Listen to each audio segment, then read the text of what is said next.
We would like to extend a very warm welcome to our honorable guests from a business group called 267 World Holdings Limited. Brother Muhammad, the president of the group, and Brother Faisal Tahir Khan, Chief Executive Officer of 267 World Holdings Limited in Malaysia. So it's really a pleasure to have them among us. And Brother Faisal Tahir Khan, a very dynamic young entrepreneur, will inspire you how you can pursue a career in business. And he will talk about Islamic economics, and he will share about his experience. I read his profile, and one thing which attracted me to mention is he has been a very successful debater across the globe, and I would like to request him later to introduce a bit more, to introduce himself a bit more, but before we start our Brother Tahir Khan's speech, we would like to start today's special Sunday with a recitation from the Holy Quran. May I request Tayyib for Tilawat-e-Kalam Pak. Tayyib, please.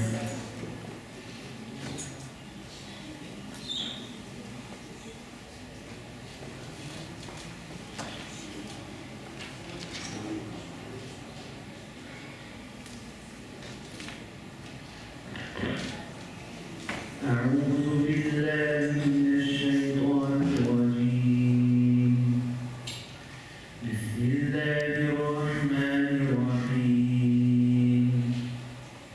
الحمد لله رب العالمين الرحمن الرحيم مالك يوم الدين إياك نعبد وإياك نستعين اهدنا الصراط المستقيم صراط الذين أنعمت عليهم غير المغضوب عليهم ولا الضالين. صدق الله العظيم. MashaAllah, and without any further ado, may I request Brother Faisal Tahir Khan to come to the stage to start his presentation. And at the same time, before the presentation, I would like to request Honorable Principal Sister Zarina Ho to come to the stage to present a souvenir of friends.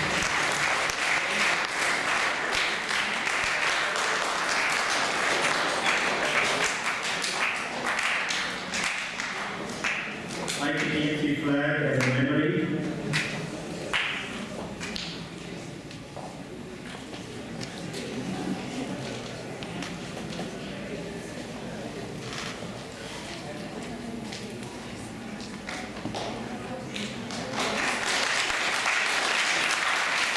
Thank you, Principal. And now, microphone and PowerPoint will be given over to Brother Faisal Tahir Khan.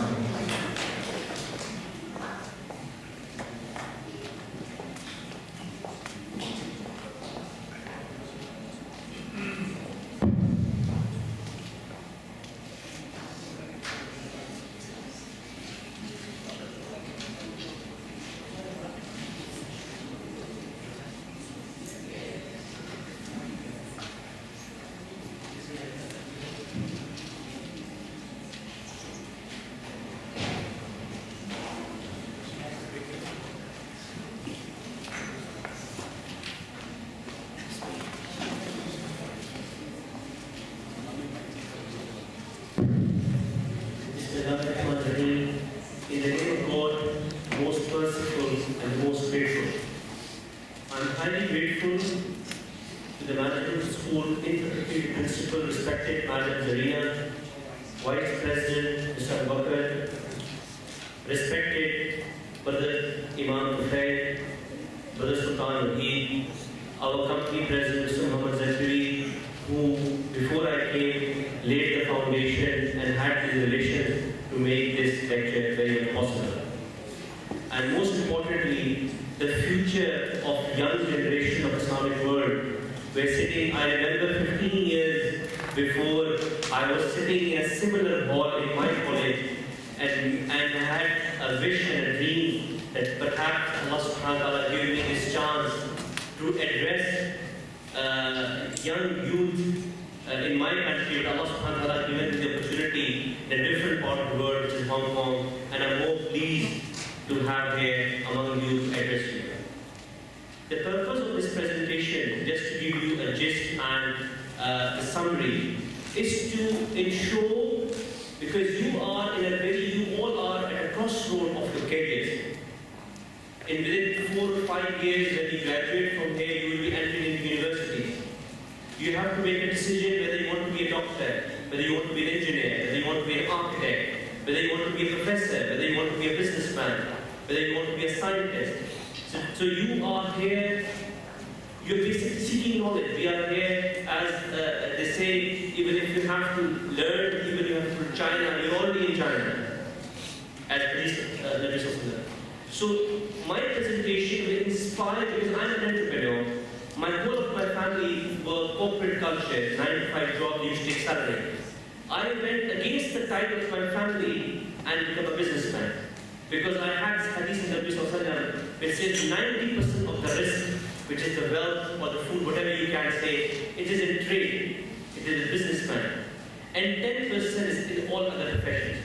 All other professions are very respected. But my purpose of here in this presentation will be to encourage you, to inspire you, to motivate you, how you can be a businessman, and what are the problems in Islamic world which is stopping us not to be a businessman. What are the problems in our government? What are the problems in our education institutes? What are the problems in the institute? And what are the problems in the private sector, which is the business community? I would like the next Li Ka-shing of Hong Kong to be sitting in this room. I would like the next Gucci to be the next Armani or the next DKNY to be sitting in this room. I would like the next Apple Steve Jobs, Bill Gates or Zuckerberg invention to be the founder of this company in 2025 sitting in this room. I would like Hong Kong and Kowloon Street, instead of Gucci, Armani, all those brands, someone from this room goes and competes with Louis Vuitton.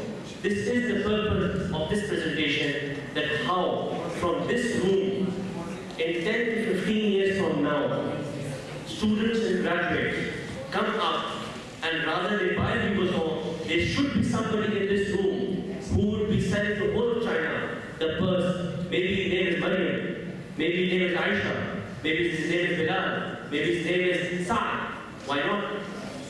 So this is the whole purpose of this, and you have to dream. What I tell you, whatever you can dream, it's possible. Whatever your mind can conceive, you can do it. But the most important thing is tawakkal to Allah. What is tawakkal to Allah? Is the belief that Allah subhanahu wa ta'ala is the creator of the universe. Is the belief that Allah subhanahu wa ta'ala, He does everything. Is the belief that from breakfast to dinner He provides. It's not your company, it's not your industry, it's not your...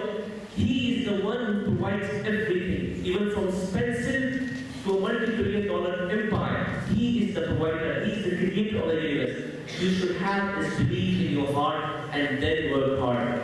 If you follow this principle, and my presentation will have some points which I learned throughout my last 6 years of experience, where hard way struggle, which may help you and shorten your time to reach your goals in a faster time. That is the whole purpose of this whole presentation. So my presentation says, developing entrepreneurial ecosystem in banned OIC countries in order to build the future leaders and solve unemployment problem. The other major issue in the world, brothers and sisters, is unemployment. Boys and girls are graduating, but they are not getting decent jobs. At the moment, 150 million Muslims are unemployed, sitting at home with a degree.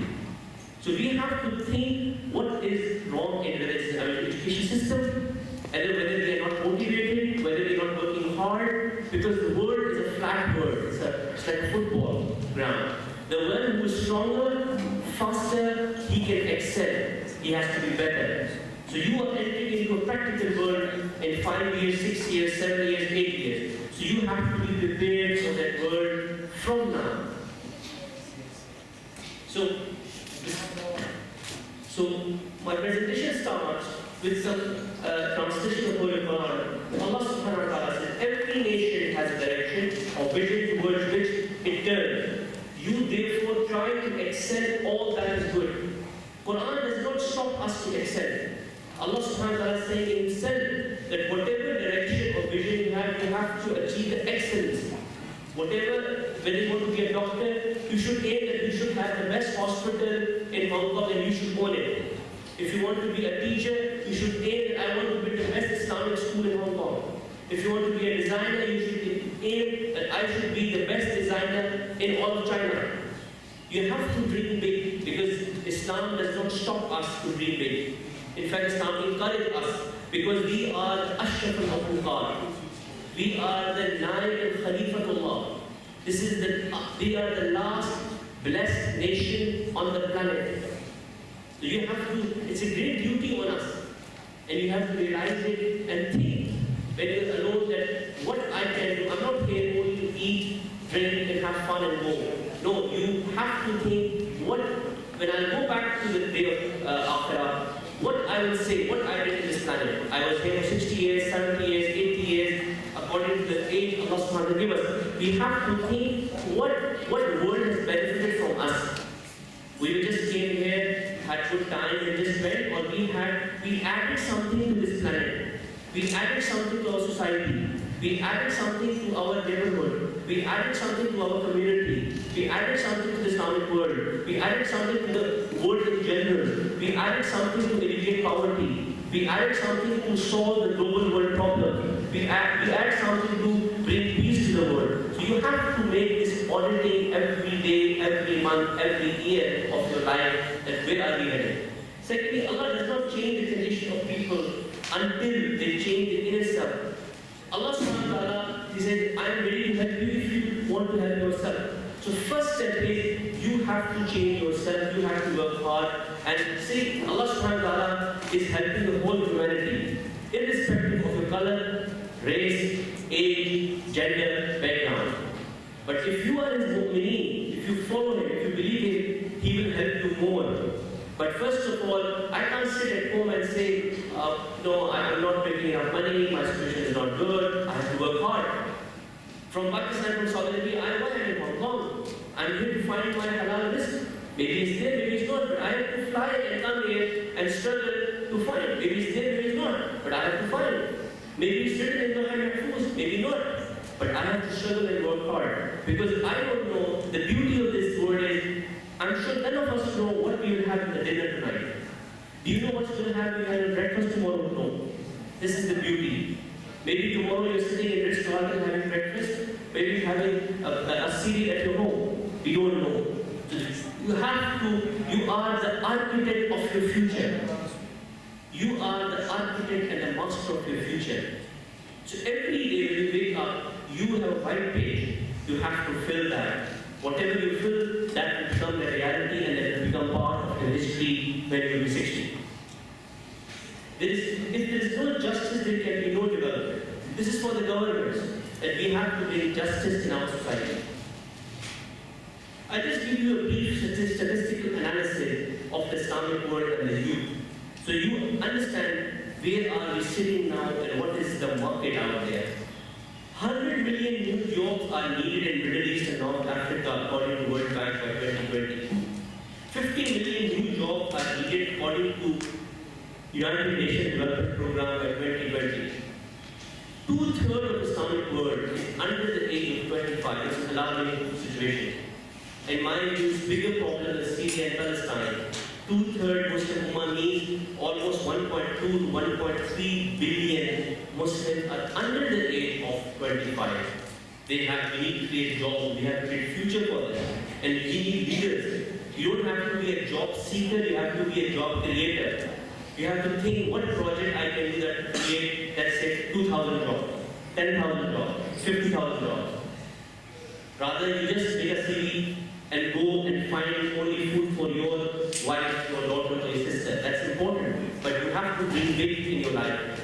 That's what my inspiration with all of you is that when these 200 or 150 students will go, each one of you will create 1,000 or 2,000 jobs, inshallah. And you will be a sabab, because Allah is Razik. He is the one who provides. But maybe Allah subhanahu wa ta'ala make you the sabab to provide that risk to those people. At the moment in Minasa region, Middle East, North Africa and South Asia, about 680 million youth. And in 2017, it will become more than 900 million. So you are practically competing with this market. So you have to outshine. You have to think how we can create those businesses. This is your market. This is your youth. Facebook was just, an idea started in a dormitory of Howard University. We were just matching pictures of students, just like pictures. And that went to different universities. It went to Howard, to Boston, to Cambridge, Oxford, and now there are more than 600 million users. It's all youth. The company is valued more than $80 billion US. We have to see how we can create those companies in the future that can have such market cap. How can you build something like Alibaba in the future? This is what we are here to examine. What you have to study hard. You have to extra time go and read about the biographies of these great people and how they have achieved this greatness. I just want to share with you, brothers and sisters, a small economic data for you. It may help. I'm sure maybe it will help in you in the future when you take development economics, macroeconomics, if you want to be an infrastructure businessman. The Ottoman Empire was basically in Istanbul, which ruled most of the Muslim world. Maybe it will help you in a history lesson before Second World War. Their total infrastructure in 1870 was 180 kilometers, whereas at the same time the railway structure of US was 85,000 kilometers. So I'm just giving you an analysis that we as Islamic civilization are not contributing much to this planet for the last 400 to 500 years. We are on the consumer end. We are not adding something. We have to add positivity to this planet. This is the main crux of this presentation. Secondly, I just would like our total exports. The total Ottoman Empire, which is the Turkish Empire, had exports of $94 million in 1913, whereas USA had $2.3 billion export at that time. I just would like to see less than 5% the whole Ottoman Empire. So for the last 300-400 years, we are going down, down, and down. So we have to reflect. You are the future leader. Maybe you have some president, prime minister sitting here. You have some economic minister sitting here. It's not a matter of laugh, my brother. Maybe you are the next prime minister. Maybe you are the president of next Fortune 500 company. You have to reflect on us. That's the vision I'm here for. If you don't, the first thing is to have the belief in yourself. If you don't believe in yourself, nothing will happen. I'm sorry to say. Even nobody will come and put a dogma in your mouth. If you are not willing to help yourself, nobody will help you. The world is like a jungle. You have to fight for your right. The most important thing is to have a feeling in yourself that what went wrong with us. In the last 400-500 years, why we have not contributed much to this planet, to the development and civilization of this planet. This is my humble, maybe when you enter the practical world, maybe you will realize more, because at this time, you don't have much responsibilities, perhaps these things are much lighter for you. But when you go to the practical world, when you see how the world is treating you internationally, when you see the CNN, BBC headlines, that you will feel the pain, that what went wrong and how we can, because you have a responsibility, because you are Khalifullah, because you are the Naik. You have to understand in detail what is the meaning of Ashraf al-Makhluqat. And I hope and pray that Allah subhanahu wa ta'ala give you the wisdom to understand the responsibility Allah subhanahu wa ta'ala has bestowed upon all of us to do this. Very briefly, this is very important, perhaps. GDP in a very lay is a gross domestic production. is a production of a country. Let's say you have a house, every house produces something. Similarly, each country, the geographical boundary, produce something, whether it's coal, textile, oil, whatever it is. I just want to show you a brief comparative analysis of this. If you just see, world GDP annually is about 62 trillion US dollars. Europe GDP is about 15.9, is 26 countries, is 15.9 GDP billion. US has almost reached $16 trillion now. Islamic world, we are 2 billion Muslims, we are 57 Muslim countries. Our total GDP is between $7 to $8 trillion, and half of this is oil and gas, which is a gift from Allah subhanahu wa ta'ala, which we found under the ground. And in most scenarios, we are not the one who's taking this oil out. We don't have the capacity and knowledge to do that. So we get companies from abroad to get that gift of God to bring it up. So just imagine, and so the real GDP is not more than $4 trillion or $5 trillion if you discount oil and gas. So we as Islamic world, our economy is even on the par of Japan or China. Bit difficult, because Japan's GDP has almost reached $5.8 to $5.9 trillion. Just for your information, Japanese are about 128 billion people. We are 2 billion people.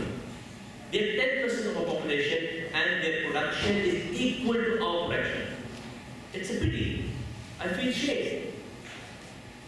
If you go to the streets of Hong Kong, I was just thinking yesterday, how many brands in Kowloon in Hong Kong originated from 57 Islamic countries?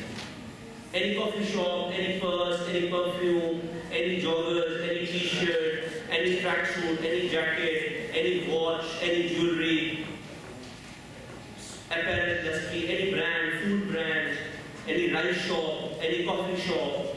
I was unable to find. But the only thing I can do in my humble capacity, if Allah subhanahu wa ta'ala gave me the capacity to do something, is to spread the message. At least I can do. This is a brief, great comparison, brothers and sisters. Perhaps, I'm sorry if there's something, if you don't understand, you can write and I can answer after the presentation, because we will have a question-answer session to explain any point which you have not understood, or if there was any point, if my presentation is maybe addressing to an advanced audience, I will try to explain that again in the layman language.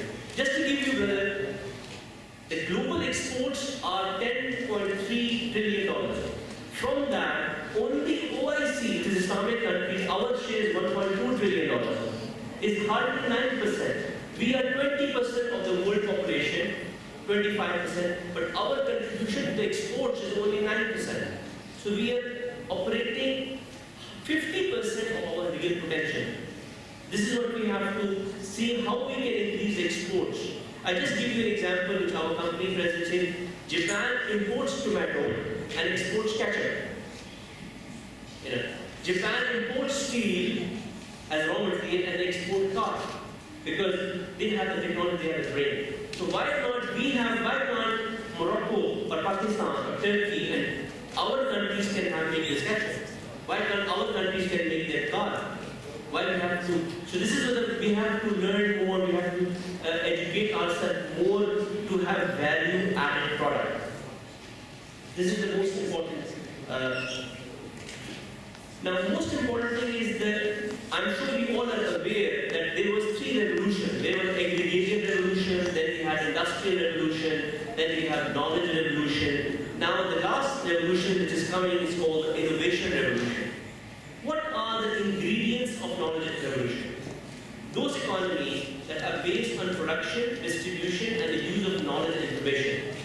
I have similarized a more easier definition where it says the economy that develops and generates wealth through information and knowledge is called knowledge economy. I just have a question. Can you touch Facebook? Can you touch Alibaba? There is no such thing where I can say physically I can touch Facebook. It's in the air. It's a software in the computer. We all log in every day. We chat and we go out. Similarly, Alibaba.com. People are doing trade on Alibaba worth billions of dollars. It's a network. it's a data. But you can't touch Alibaba. There's no building, there's no concrete, but it's knowledge, it's all knowledge. That's what I'm saying. They have created wealth through knowledge. This is, my brothers and sisters, people have created companies and wealth from one dormitory of a hostel, of a boarding school.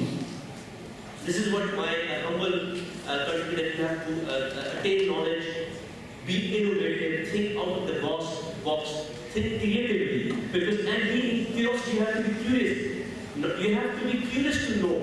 If you don't have curiosity to learn positive things, you will not grow. As Japanese, they say, Kaizen philosophy, every day, if you don't learn a new thing that day, invest in. So every day, before you go to bed, you should have made accounting of your time. I have 24 hours. How much time I spent on studies? How much time I spent on Facebook? How much time I spent on PlayStation? How much time I spent on football? How much time I spent on Quran or my religion? How much time I spent on my family? And how much time today, 1 hour, 2 hours, every day, you should learn something new. Maybe a new article, maybe a new book, maybe new, and something that adds value other than your curriculum. Because all of you will be reading the same curriculum, you will graduate like a robot. But someone who will be extra, he is someone who reads extra. My university in economics, we used to have one prescribed book. But I used to read Australian from what Australian author is saying, what American is saying, what British is saying. But I got ended, sorry to say, I got ended up getting a B+ on my economics course. So my friends came and said, you studied so hard. Why you got a B+? And my friends who just studied that one book got an A. I said, I was not only studying for the exam. I was studying for the world. When I graduate, I need knowledge. That piece of paper is good, I need to enter the world to get a job. But to perform on the job, I need knowledge. To get the knowledge, I need to study 4 books to get knowledge. But just to get past my exam, I need to read one book, that 4 pages, pass my exam, that's it, get an A, make my teacher happy. But that is important. But the most important thing, going to school and going to university, is to attain knowledge. And passing an exam with A grade is just a way to reflect that you have attained knowledge. But the real purpose, when you come every day to your school, is to attain knowledge that will help you to be a good human being, a good member of society, and it will help you in the practical world. That should be the real purpose of you coming to attain knowledge. I just want to tell you briefly, what are the factors that Muslim world is declining? Why we went down? Because very important. Because see, as a doctor, let's say you have a headache. When you go to a doctor, he says, what happened? What was this? He says, no, I had flu, I had fever, I had pain in my leg, and whatever the reason, then he diagnoses you as a problem and then he gives you a medicine. It is difficult to give a medicine to a patient without knowing what problem or history he had. I'm sure it's very common sense. Similarly, before we analyze or we give a solution, we need to know what are our problems. Our first problem is injustice, moral decay. We have moral collapse. Morality has collapsed. We are cheating, we are lying, we are not sincere with our work. This is the main cause that one of our moral decay we have to correct this thing. Bad governance structure in Islamic world. Using state resources in unproductive manner. For instance, I use the money to build a school and college as responsible, and I buy a Mercedes or a house in France, in Monte Carlo. That's corruption. That money was meant for a university. That money was meant to build a mosque. That money was built. When you become responsible, you should ensure that you, when you are in a responsible position, you uphold the responsibility properly. Because you are not only answerable to society, because at the end of the day, you are answerable to the creator of this universe. Because we all have a day of judgment, and we will be answerable for our needs on that day, whatever we do. Whether in our private life, in our personal life, or in professional life. Other thing is corruption. Corruption is basically greed. If I have $100,000 salary, I will ensure that I can make $50,000 extra by corruption. So we have to ensure that how can we stop this? That's why I'm saying, be a businessman. For a businessman, you can make $1 billion in 1 year if you work hard. But if you don't work hard, if you want to have shortcuts, then you end up, because you have more desires, but your short, then you go for corruption. But if you want to increase your risk, do business, do some deal, do some transaction, bring some product from some fish from Greece and sell in Hong Kong, maybe you can make more money if you have more resources. But that trade is better than going to corruption. Because you, at the day of judgment, will be uncertain of your deeds. There is lack of education. I'm sorry to say, the literacy rate in the Islamic world is declining, but you are privileged. Being in Hong Kong, by the grace of Allah, you have access to the best universities in the world. Hong Kong University, I'm not promoting any university here, I'm not a marketing agent of them, but a Hong Kong education structure is one of the best education systems in the world. So in that regard, you should avail that opportunity. Get into the best university. Compete yourself, get the best degrees. And so when you enter, you have higher probability to perform. Poverty. Because poverty is a vicious circle. If a man's salary is less, he's sending his students to not good schools. So he is in a vicious circle. That's why poverty, they say, there's a hadith, if I'm not wrong, that if poverty could have been an animal, Moses I should have slaughtered him. Because poverty can lead at times to kufr, some people. So we have to ensure that we build a society that is based on welfare. I just give you an example. Hazrat Umar bin Khattab was one of the third Khalifa of Muslimin. And in his time, in Medina Munawwara, the zakat system, they all pay 2.5% zakat as a Muslim or well. There was not a single person to take zakat. Because that was a welfare society. When somebody was to go, please take this money or take this meat, he said, thank you very much. I am very affluent individual. I don't need anything from you. Why? Because the distribution of wealth was equality. When Beit al-Mal used to come in Medina from Rome or from Iran, different places, it was equally distributed in Medina. So that is what the justice was there. The whole welfare system, the whole Medina society went up. It was not like one man had 10 Rolls Royce and others didn't have only 2 cycles, don't have only 2 cycles in the same neighborhood. So the distribution of wealth was in such a way that the whole Medina came up and there was nobody wanted to take zakat. This is a society we would like to build, that the basic needs of everybody is met. This is more of an advanced model which I humbly created. With there are 4 stakeholders. Maybe some of you want to go to the government, someone want you to go to the university to teach, someone want to go to the private sector, someone, just for everybody. The most important thing is the government should make enabling policy. The policy, the laws should be easy to open their company, to give access to capital. That is the role of the government. So he does not become a hindrance or a blockage for a businessman to do business. This is the first role of the government is policies, enabling environment, and infrastructure. Like Hong Kong has amazing infrastructure. You have great transport. Let's say you have a business in Kowloon and there is no trading. Everybody have to buy their own trading. Now you have a great infrastructure.